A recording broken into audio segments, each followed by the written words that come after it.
A new experience for me, my first ever Pro Karts commentary. Mike D'Annunzio's been the man on form at the start of the weekend. Will Jones managed to get one off him in the third heat, and then Andy Downey has picked up the momentum and run with it since then. 3 on the bounce, so plenty of competition for this one. Downey and D'Annunzio on the front row from Will Jones and Henry Brough.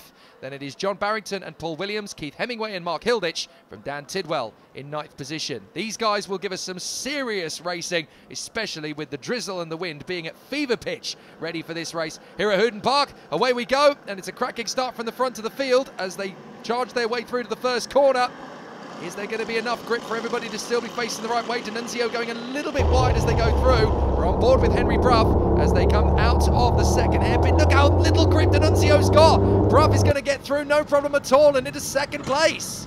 Brough into second place. The man he's just passed, Mike D'Annunzio, had him down pitched. I think William Hill had him down as the favourite for this weekend at something like 6-4, and it looked like it was going his way in the first 2 heats. But since then, Will Jones won the 3rd heat on the Saturday, and then the 3 heats today on the Sunday, as we're filming here today, has been the man out front, Andy Downey. Whoopsie daisy, Flash has had a proper spin. I've never seen a pirouette like that in the chicane. Let's watch again. This is Mark Hilditch through the S's. Look, he gets a little bit wide, he gets onto the rough stuff, spins it, slips across, and Flash Hilditch is back in the action. That was a nice little pirouette there. 3.2 with Pike.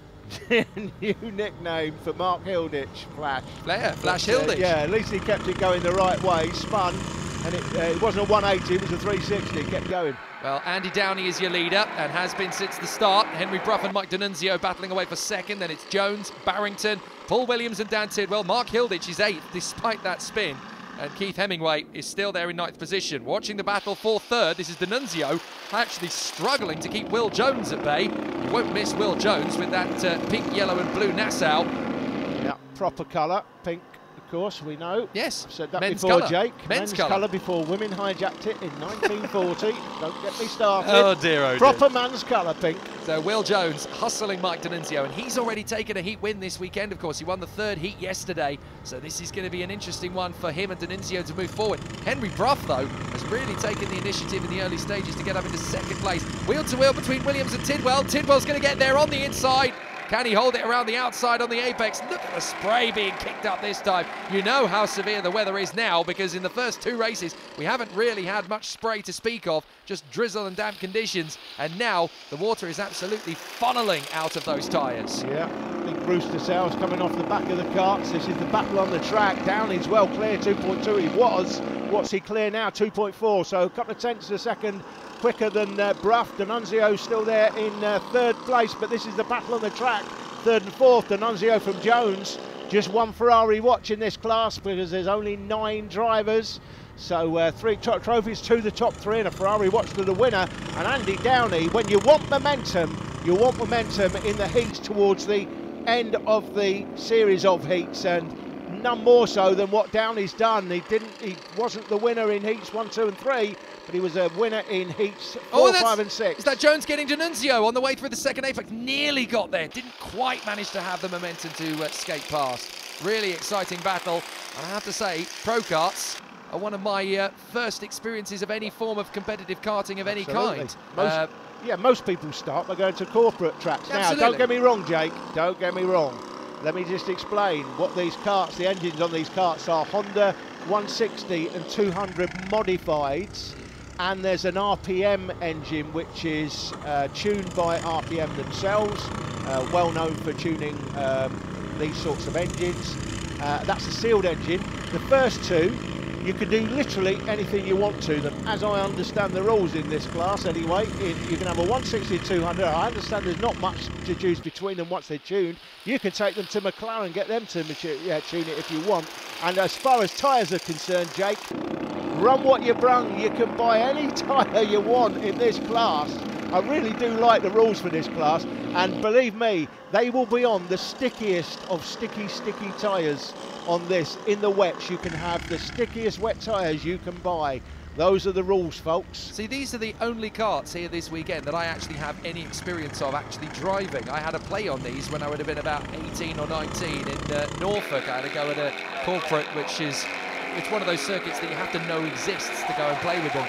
and they are wonderful karts to drive. They've got so much banter in them. That's the only word I can think of. They're fun to drive. They're really, really aggressive on the throttle. They're great at adhesion in the corners. You can get up on the curbs and chuck them around. They are wonderful little karts to drive. They are, if you like, in that corporate mould, but these are nothing like corporate karts. They are much quicker. When you see these up close, we're not doing it justice here in these conditions, of course, but when you see them in the drier conditions, they are quick. I think the lap times are something like akin to a Junior Rotax engine, so pretty quick.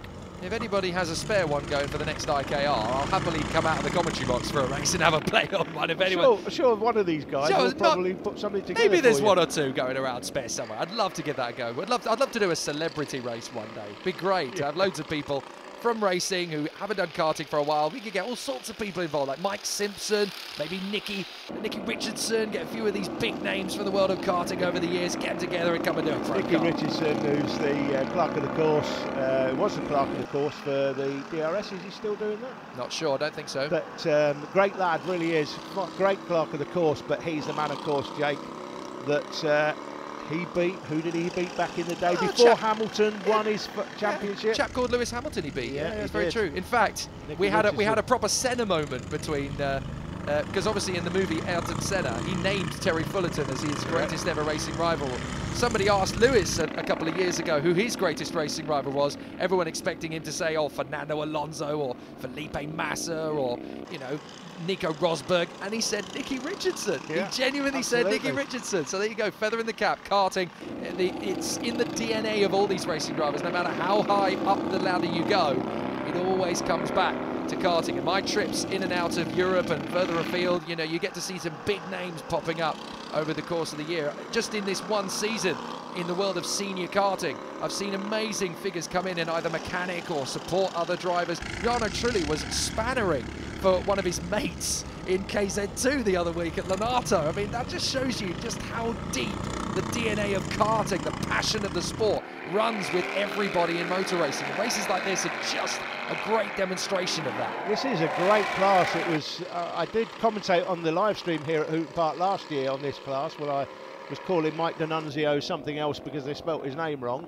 But it is a fantastic class. I really do like it, I have to say. This battle here for third place with Downey 3.1 ahead of Brough, he'll probably increase that lead. No, in fact, Brough's closing down 2/10 quicker for Brough on that lap, 2.9 behind.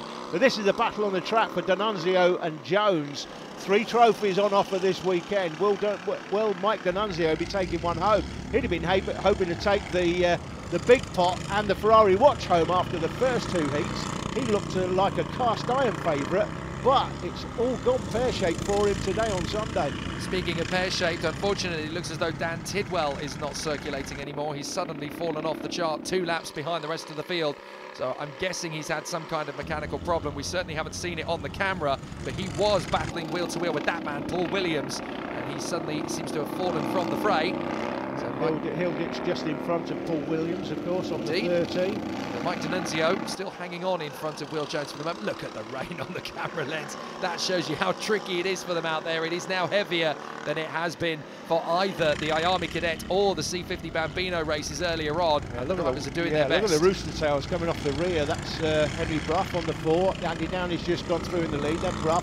Here comes D'Annunzio and Will Jones. We're definitely flirting with what I like. Barrington. We're flirting with what I like to call Lark Hall 98 weather. It's one of the most infamous kart races, and it's done the rounds of YouTube forever and a day. It was when Lewis Hamilton rocked away in Chicka all those years ago and managed to get the job done. But yeah, the weather conditions very much have deteriorated over the last 24 hours. It was reasonable yesterday. Today, it is an absolute lake. Yeah, I would say today it's more fine misty rain, that fine wet rain. We're into the last lap, by the way. That's the man at the back of the field, Keith Hemingway on the 50. Here comes Downey, the race leader.